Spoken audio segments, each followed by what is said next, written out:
Tom Curran's Patriots Talk podcast is presented by FanDuel Sportsbook. Make every moment more.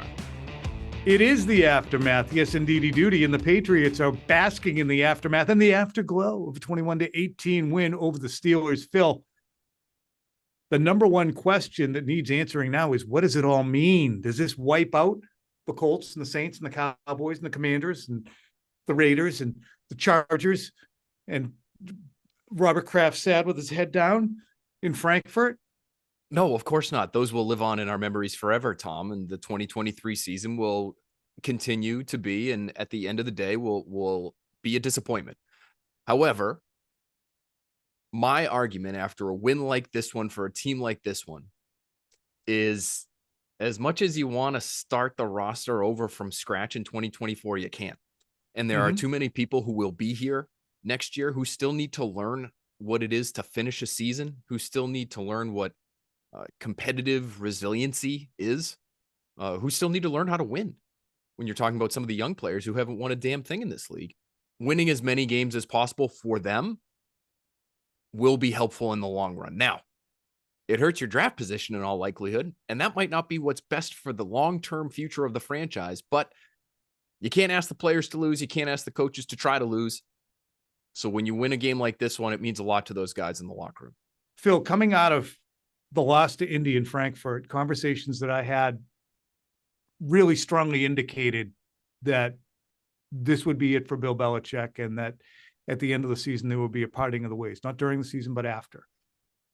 Really nothing between Frankfurt and the ensuing week when Mac Jones started again did anything to change that conversation. And then the 6-0 loss to the Chargers last week kind of continued it. But now if we see a Patriots team that started the season here near my eyebrow, went all the way down to my belly button, but then bounces up and finishes the season around my nipple, they're still further down than they were at the start of the year, but they're heading in the right direction.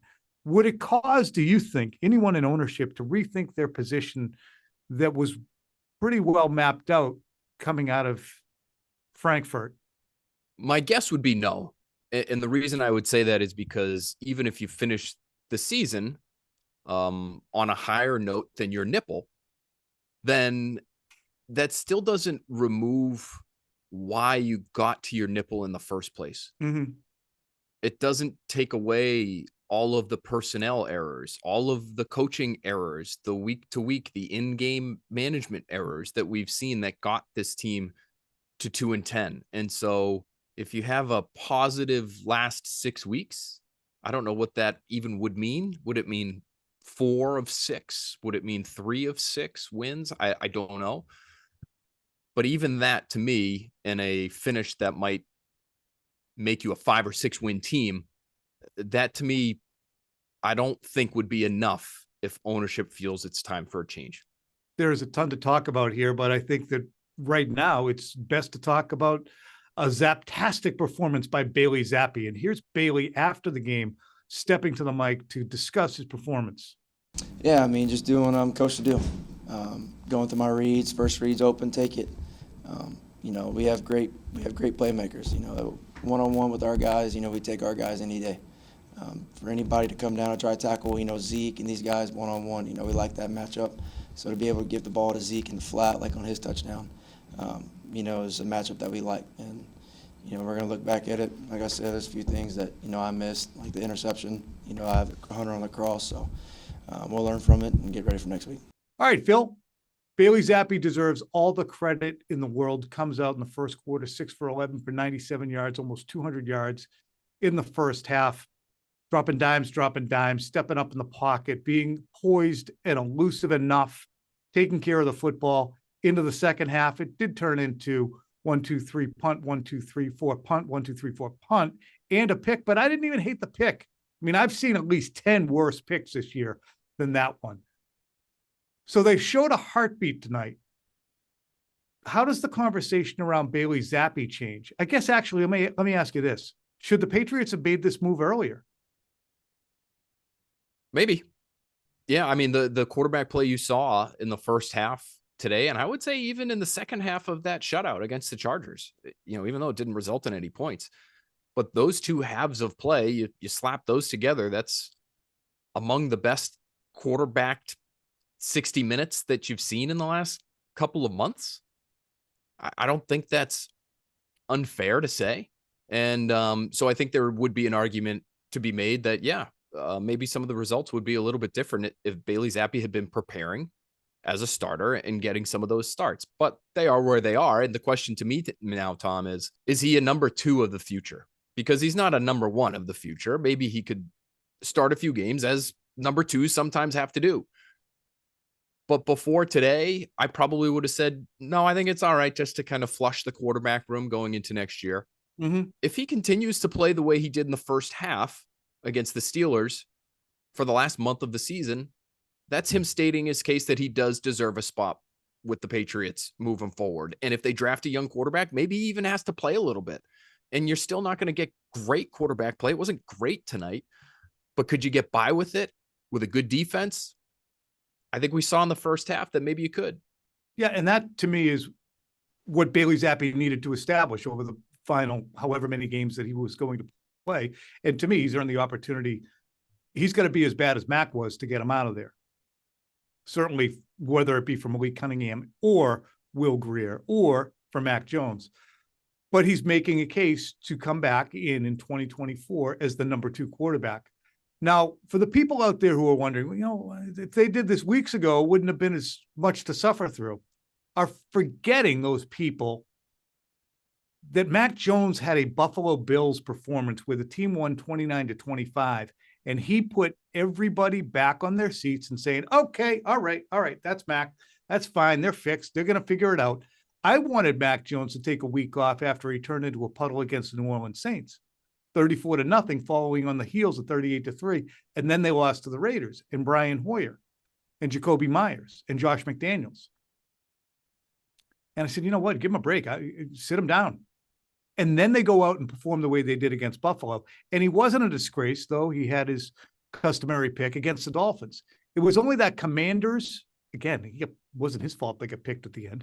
It was that trifecta of Colts, Giants, Chargers that made him unusable.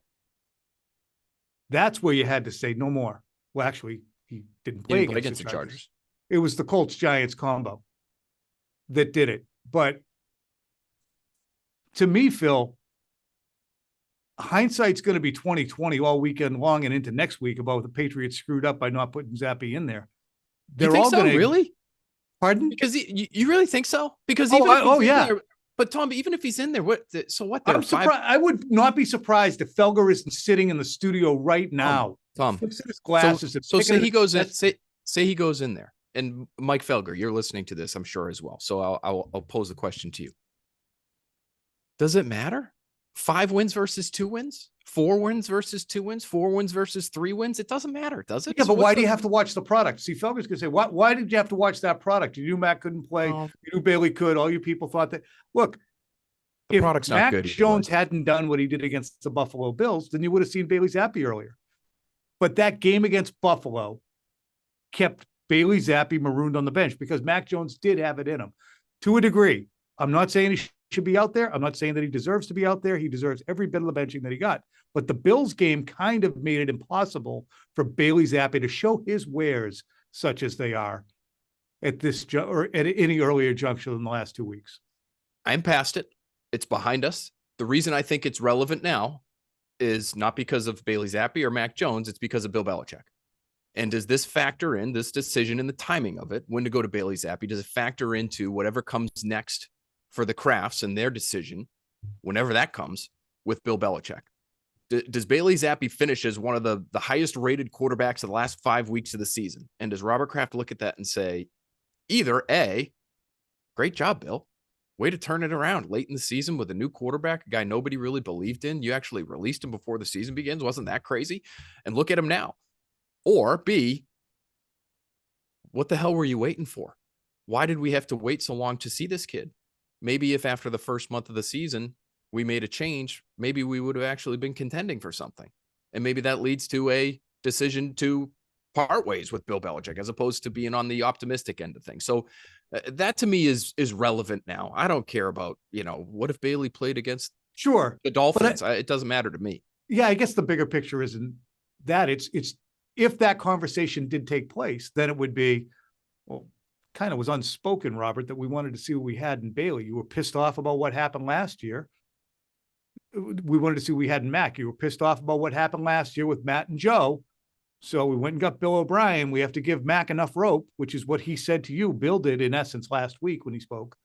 We had to give him enough rope to figure out whether or not he was a decent enough player and could find himself. And we found that he couldn't find himself. He was irretrievably lost.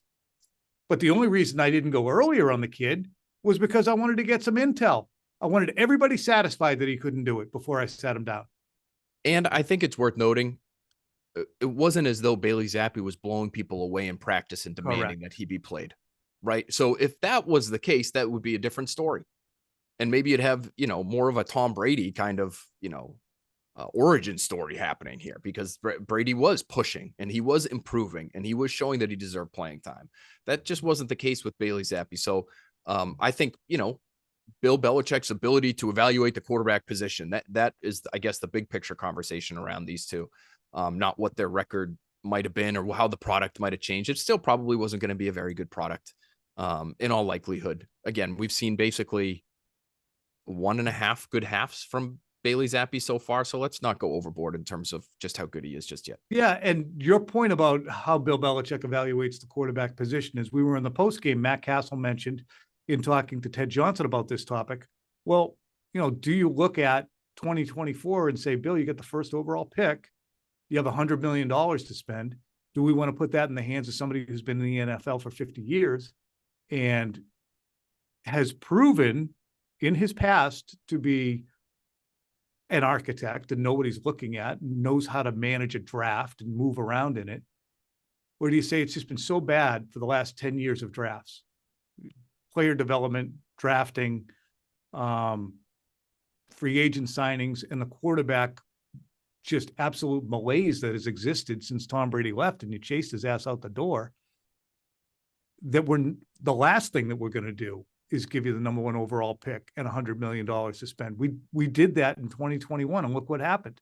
So to me, I'm looking at this as the first overall pick and the $100 million worth of space. It makes my blood run cold to a degree to think of Bill Belichick in charge of that. But then I always have that little thing in the back of my head, but he has done it. I get that sentiment. But I think unless Bailey Zappe absolutely lights the world on fire and we find out that he's been meeting on a weekly or everyday basis with Bill Belichick and they've been breaking down the X's and O's and he actually has been the quarterback whisperer in Bailey Zappe's ear, which has led to some sort of miraculous performance by him late in the season. I think the evidence is there that if you before tonight wanted to make a change and you were leaning that way, we don't have enough to tip the scales in the other direction just yet. It's going to take something truly incredible and hard to believe, I think, for that conversation to really start. Tom, would you want Bailey Zappe as a backup in 2024? Because he's not the Brian Hoyer mold, the sage old wily vet. He's still a young guy who's very confident. A lot of teammates sort of made that very clear tonight after the game. He wants to play. If they draft a quarterback high in the draft, is he the guy that you would want carrying the clipboard? Yeah, I don't think that's a great question, because you're right. I don't think Bailey Zappe has yet relegated himself in his mind, nor should he, because he hasn't gotten a fair crack to be a starter. I mean, he can lament what happened last year, getting, 2 games and a win, and then after Chicago, he finds himself on the bench. Mac played bad. He came in, he played good. He might still have designs on thinking, hey, I'm a starting quarterback in this league. I can do this, man. Just give me the chance. Look at Brock Purdy. Put people around me. I can play like that too. Just give me a shot.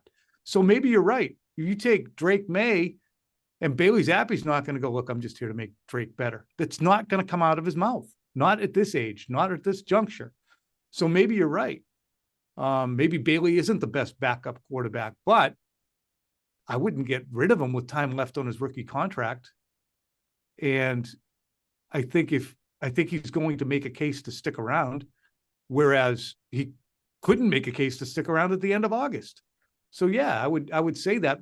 Phil, before we get to a quick break in the program, Why did Bailey Zappe perform better? Forget about Zappe. What was it?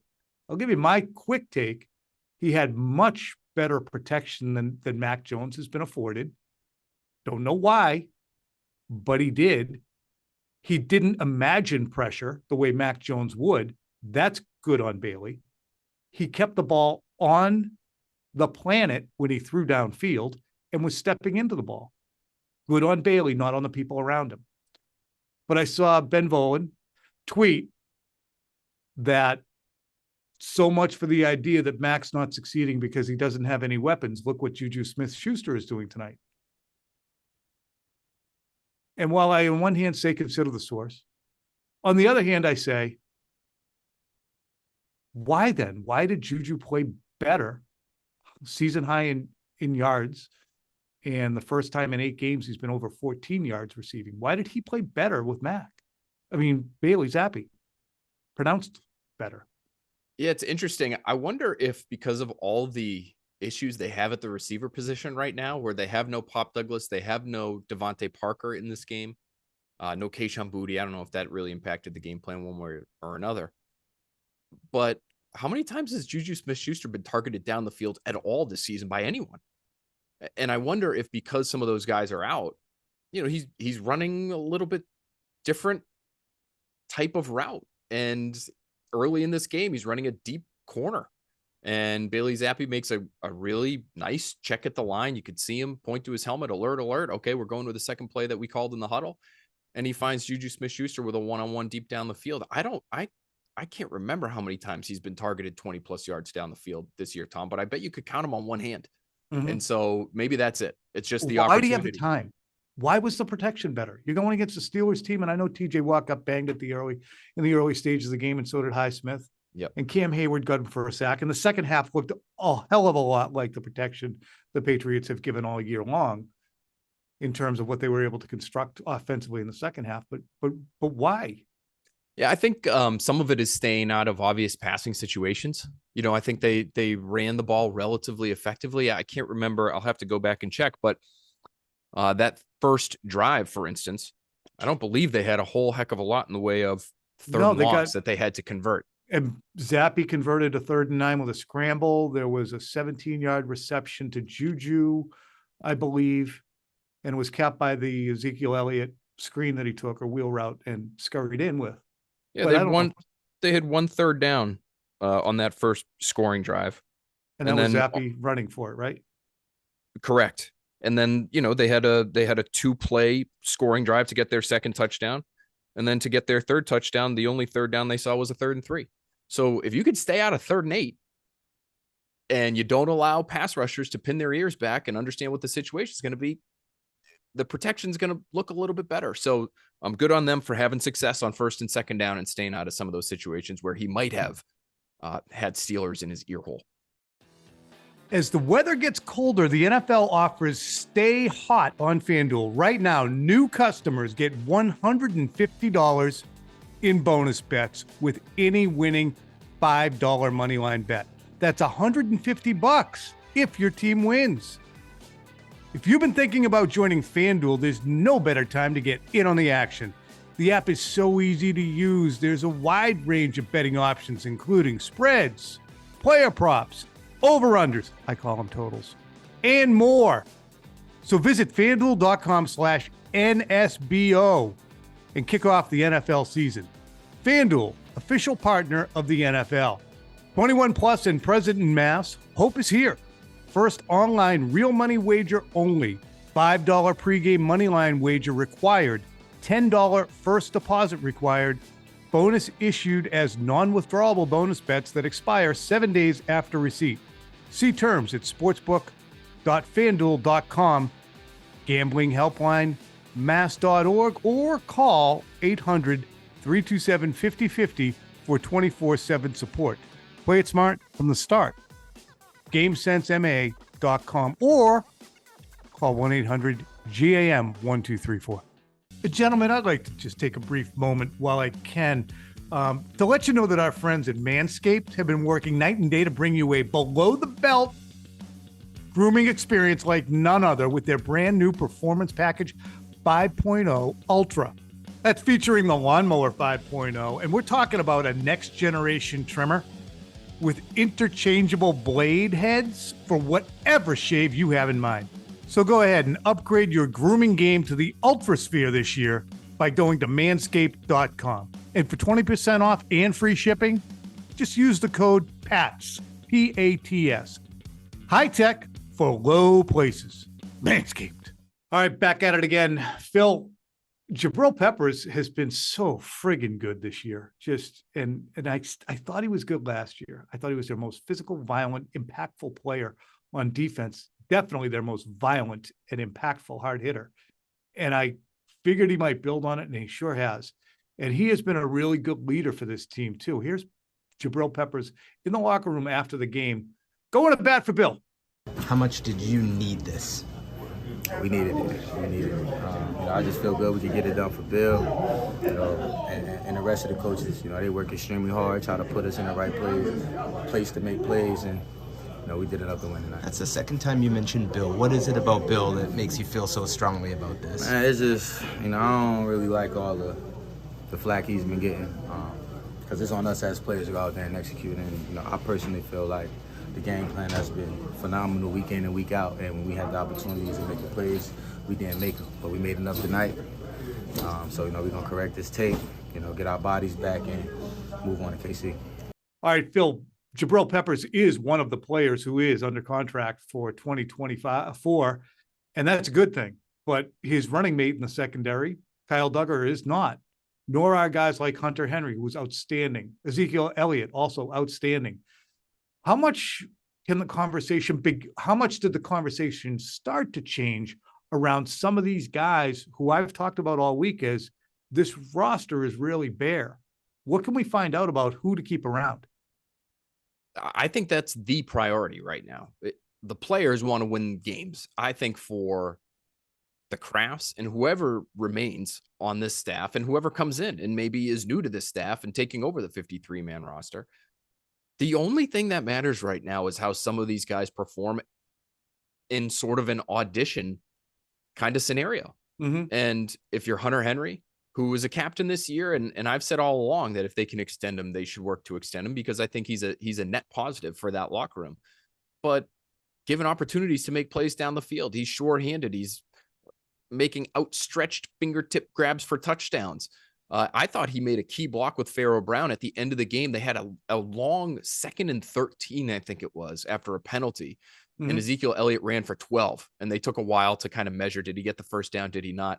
Well, he ends up getting it and the game's over, but he doesn't make that big gain at the end without Hunter Henry at the point of attack, making a block. And that's not really his MO, but he makes those kinds of plays every once in a while that make you say, that's a guy you want to keep around. Mike Owenu had a huge bounce back game after having maybe one of the worst games of his career. Tom, Ezekiel Elliott might be your third down back that you've been asking for months and months and maybe over a year now, because he's a better pass catcher than he is a runner, I think, at this point. He runs hard and he gets tough yards, but he's reliable in terms of his hands, and he is reliable, in my opinion, in terms of pass protection for the most part, barring a 4th down whiff against the Chargers aside.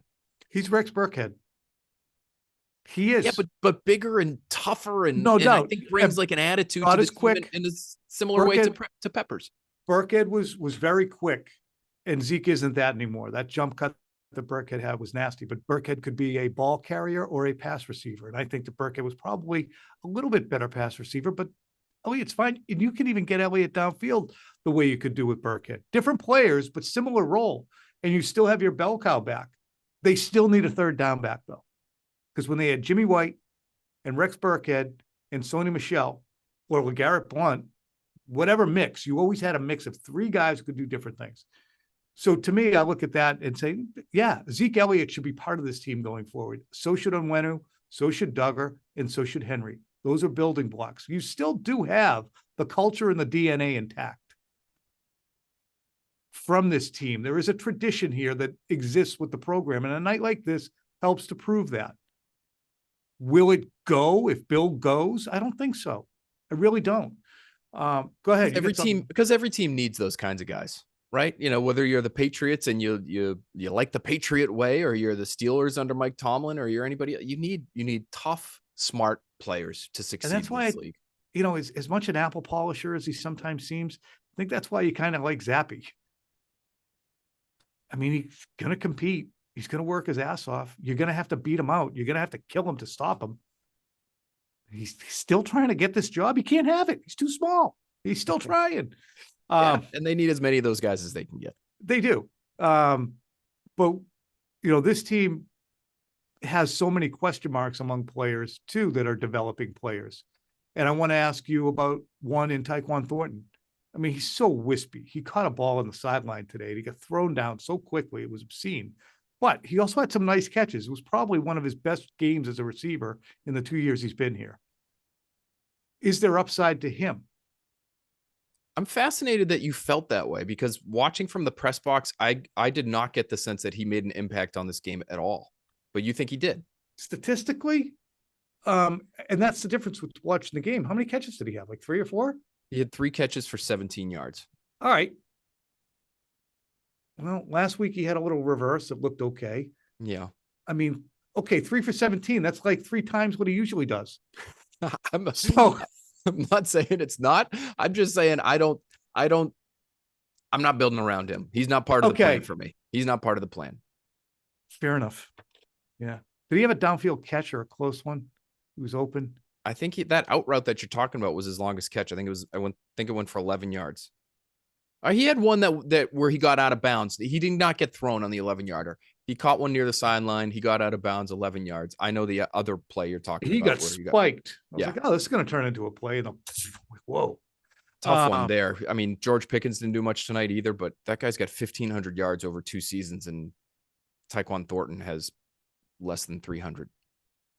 Meanwhile, Devontae Parker didn't play and Mike Gesicki didn't have a catch. I do have to devote just a minute here in this podcast to the absolute agitation level of a Steelers fan right now to look at the Patriots beating you again and wondering what the fallout is going to be like in Pittsburgh for a long-standing rival coach who I think all of us probably kind of at some points, we appreciate the guy.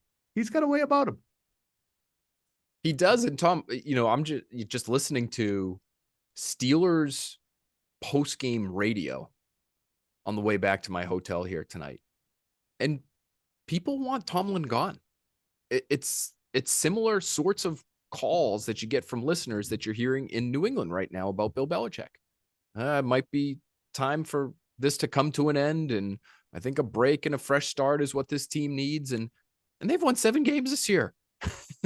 And they haven't had a losing season with Mike Belichick to the Steelers. How about a trade straight up? Tomlin for Belichick. Just start fresh in 2 different locations for 2 great coaches. That's something. That's something to consider. All right. Patriots now have games against the Kansas City Chiefs on a Sunday. Then they're going to face the Broncos on Christmas Eve in Denver. And then they're going to follow it up with a New Year's Eve game against the Buffalo Bills at Buffalo. So Bailey's going to have a little bit of a road ahead of him to face. What do you expect over the next 3 games from the New England Patriots? I expect him to still compete. I'm talking to Jonathan Jones in the locker room after the game saying, boy, what got into you after that 4th down play? And I know it was a big play and I know it helped them lock down this game. But I told him, and I've covered him his whole career and I've got a pretty good relationship with the guy. I'm not sure I've ever seen you show that much emotion on the field during a game, maybe like right after a Super Bowl win, and that's it. And he said, yeah, I reserve that only for big games. And I said, big game? Jonathan, you guys had 2 wins coming into this game. This is a big game. We needed it. We needed it that badly. And so they're going to continue to compete defensively, offensively. I think, it was nice for the offensive guys to finally pick up the defense to a degree, Tom. Defense has given up 10 points or less week after week after week, and the offense can do nothing for them on the other end. Well, tonight they put up 21 in the first half, and I think allowed them to play a little bit more freely on the defensive side. Hey, now the other team has to pass. Now we know what they have to do. Now we can pin our ears back, get after the quarterback. I thought Keon White, actually, the rookie, had a couple of great pass rush reps. There's a little bit of hope for the future if you're a Patriots fan. That guy's got some real physical talent, but that's what I would expect is competitiveness. Do I think Bailey Zappe is going to be first half in Pittsburgh Bailey Zappe the rest of the year? I don't, but I also didn't think we would ever see a game like this from him. So he's proven me wrong, and maybe he'll continue to. Last question before we get the hell out of here. Did the Patriots do themselves a disservice by winning? Is it maintain the culture, win as many games as you can? Damn the torpedoes. We don't care if we get the number 1 overall pick or not. Are they going to regret that? I mean, again, to use the Philadelphia Eagles as an example, in 2020, they lost basically intentionally and went from the 6th overall pick to the 9th overall pick. They went 4-10-1 that year. Doug Peterson got fired. The Eagles locker room was pissed off that they quit on the game. Joe Judge gave them a tongue lashing as the New York Giants head coach. And then with that 6th overall pick, they made a trade with the Dolphins. The Dolphins moved up to 6. They took Jalen Waddle. The Eagles ended up with another move, getting to 10 and taking Devontae Smith. So they got their wide receiver that was as good as or better than Jalen Waddle. Then they added a first-round pick for 2022 from Miami, and they turned that into Georgia defensive tackle Jordan Davis, who was a hell of a player in the SEC. He hasn't panned out just as much yet, but, there is advantage to being higher in the draft because of the mobility that it affords you and the amount that you can add. So are the Patriots going to kick rocks about getting hot late? They might, Tom. Honestly, if it means that they're out of the running for Caleb Williams and he becomes the next Patrick Mahomes, and instead they pick Drake May, who I like, and I think has some Justin Herbertian qualities, but instead he ends up more like Andy Daltonian. Thank you. Then yeah, of course you're going to kick yourself. But again, you can't start fresh with this roster. There's young players who need to learn what it means to compete. And if you dial that back in any way, which I know that's not what you're saying the players would be doing or the coaches would be doing in this instance, right. But if you're not all in on trying to win every game, I think that impacts your franchise in a negative fashion, and it could do so for a long period of time. So I'm comfortable maybe ending up like the Texans, Tom. The Texans won a game they shouldn't at the end of last year. They get the 2nd pick instead of the 1st. And the football gods, smile upon them, and they gave them the best quarterback in this past spring's draft. So I think it could still work out for the Patriots. I like Caleb Williams. I like Drake May. I like Jaden Daniels. And so if you're forced to take Jaden Daniels out of LSU, that's not such a bad thing to me. And maybe that ends up working out for the best for you and your franchise. And you like Marvin Harrison Jr., and you like the kid Alt, and you like the kid whose name I can't pronounce from Penn State, who's the other tackle along with Alt. Whose first name is, and Alt's first name, I keep wanting to call him John. I don't think that's what it is, so it's I keep Joe. avoiding it. His dad was John. I gave him an alternate first name. You probably covered his dad. I probably did. It's getting there. It's getting to that time. It's also getting to that time to put a cork in it, ladies and gentlemen. We want you to have a good weekend. All right. Make sure you look for the next Pats podcast. Phil talked to somebody about something. And it was Doc Flynn. We talked to Doc Flynn about Michael Penix's knees. You're going to really find that conversation fascinating, and you're going to learn a lot about ACLs and meniscuses. Yeah. Menisci. Yeah. All right. Let's call it a night.